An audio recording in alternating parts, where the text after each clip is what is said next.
जब आप इंग्लिश सीखने की शुरुआत कर रहे होते हैं तो उस समय ये काफ़ी कंफ्यूज करती है।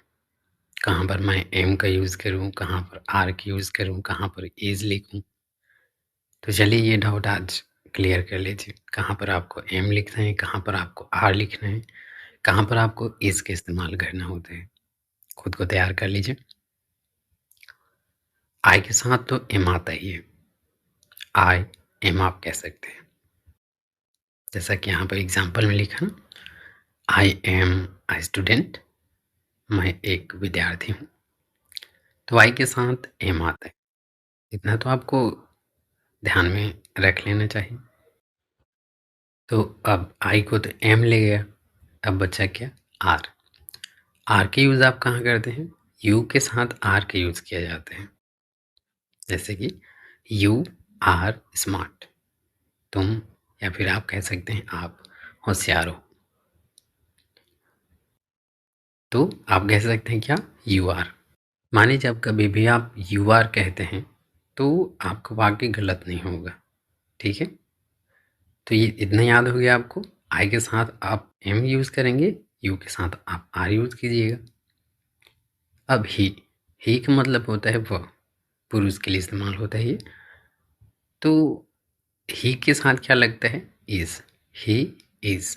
जैसा कि यहाँ पर लिखा ना, ही इज़ अ डॉक्टर। वह एक डॉक्टर है। क्या कोई परेशानी हो रही? नहीं ना? इजी लग रहा है ना? तो ही के बाद आप इज़ लिखेंगे।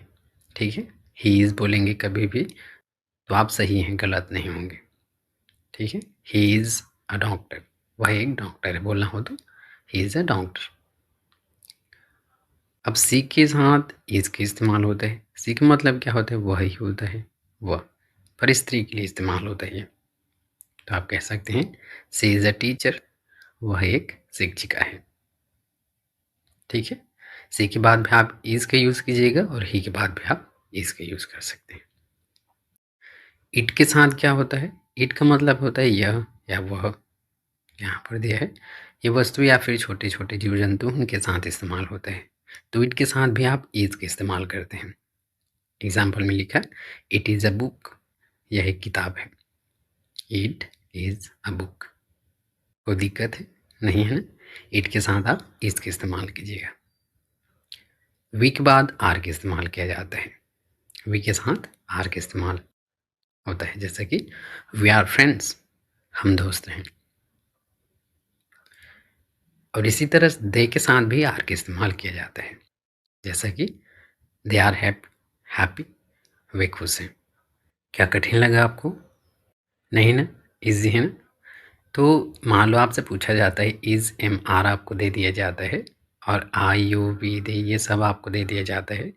तो अब आप बना लेंगे ना, आई के साथ एम, यू के साथ आर, ही से इट के साथ इज़, वी के बाद आर, दे के बाद आर। तो इसी तरह से आप हर वीडियोज़ को देखते रहिए। देख रहे हैं आप कितना ईजी है ये सब। तो आज के लिए बस इतना ही। मिलते हैं अगली वीडियो में। अपना ख्याल ज़रूर रखिए। और एक बात, अगर आप चैनल पर नए हैं तो चैनल को सब्सक्राइब जरूर कर लीजिएगा।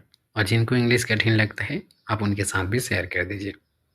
और जाते जाते एक लाइक भी कर दीजिएगा। मिलते हैं अगली वीडियो में। Thank you.